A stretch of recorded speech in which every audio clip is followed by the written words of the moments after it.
আগামী 26শে August top of the board থাকবে, অর্থাৎ সকাল থেকে এই ম্যাটারটি পূর্ণাঙ্গ শুনানি হয়ে আশা করি যে এই মামলায় পরিসমাপ্তি ঘটবে। আজকেও একটা অ্যাডজর্নমেন্ট নিয়ে সরকার পক্ষ এ পর্যন্ত 11টা অ্যাডজর্নমেন্ট চাইলেন।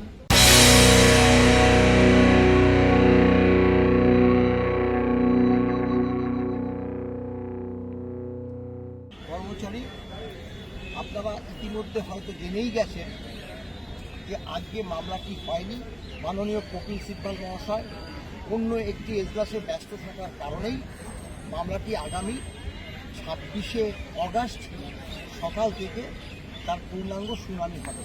আজকে মামলাটি ছিল মূলত রাজ্য সরকারের বক্তব্য পেশ করার জন্য, যেহেতু রাজ্য সরকারের পক্ষ থেকে যিনি সিনিয়র অ্যাডভোকেট ছিলেন কপিল সিব্বল, তিনি অন্য একটি আদালতে ব্যস্ত থাকার জন্য এই মামলায় যদিও রাজ্য সরকারের পক্ষ থেকে অন্য আইনজীবী ছিলেন, কিন্তু যেহেতু তিনি আজকে সাবমিশন করতেন তো সেহেতু তার গ্রাউন্ডে টাইম দিয়েছেন। আগামী 26শে August top of the board থাকবে, অর্থাৎ সকাল থেকে এই ম্যাটারটি পূর্ণাঙ্গ শুনানি হয়ে আশা করি যে এই মামলায় পরিসমাপ্তি ঘটবে। তার কারণ অলরেডি আমাদের পক্ষ থেকে যে সাবমিশন সেই সাবমিশন করা হয়েছে, অ্যাজ ওয়েল এজ স্টেটের পক্ষ থেকেও সাবমিশন করেছে, কিন্তু আমাদের যে সাবমিশন তার রিপ্লাই দিচ্ছেন স্টেট।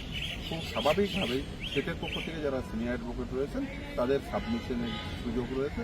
সেই যেহেতু আজকে অন্য একটি মামলায় সকাল থেকেই শুনানি হচ্ছে অন্য আদালতে, ফলে খুব স্বাভাবিকভাবেই যেহেতু এটি কন্টিনিউ ম্যাটার, কন্টিনিউয়াসলি চলছে যে ম্যাটারটি, যেটি ফলে অল অফ দ্য সাডেন তার মাঝখান থেকে তো এসে অন্য একটি মামলা শুরু করা যায়, সেই জন্য আজকে টাইমটা পারমিট করেছেন এবং আগামী 26শে August top of the board এই ম্যাটারটি রেখেছেন, ডিএ ম্যাটারটি। আশা করি ম্যাটারটি সেই দিন পূর্ণাঙ্গ শুনানি। প্রিয় কর্মচারী, অবসরপ্রাপ্ত এবং কর্মরত কর্মচারী বন্ধুরা, গত 28শে নভেম্বর 2022 মহামান্য সুপ্রিম কোর্টে confederation of state government employees and others versus state of West Bengal and others অর্থাৎ ডিএ মামলা প্রথম শুনানির জন্য ওঠে। তারপর থেকে দীর্ঘদিন ধরে আমরা শুধু তারিখ পেয়ে এসেছি এবং শুনানি হয়নি। এবং একটা সময়ে মামলা শুরুর আগেই সমাজ মাধ্যমে লেখা হতে থাকতো যে তারিখ পে তারিখ। জাস্টিস করলের বেঞ্চে মামলাটা আসার পরে আমরা খুব সদর্থক একটা ইতিবাচক একটা ইঙ্গিত দেখতে পেয়েছিলাম এবং ধারাবাহিকভাবে পরপর 4 দিন এর শুনানি হয়েছে এবং আজকেও শুনানি হওয়ার কথা ছিল।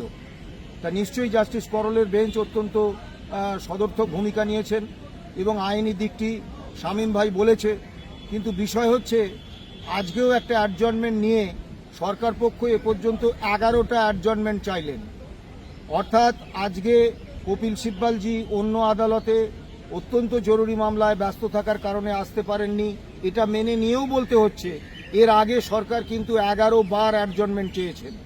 অর্থাৎ সরকার অ্যাডজর্নমেন্ট চেয়ে মামলাটাকে দীর্ঘায়িত করতে চাইছেন এবং সরকার লড়াইটা করছেন তার কর্মচারীদের সঙ্গে। এটাই সবথেকে দুর্ভাগ্যজনক। আগামী 26 তারিখ সারা দিন শুনানি হবে।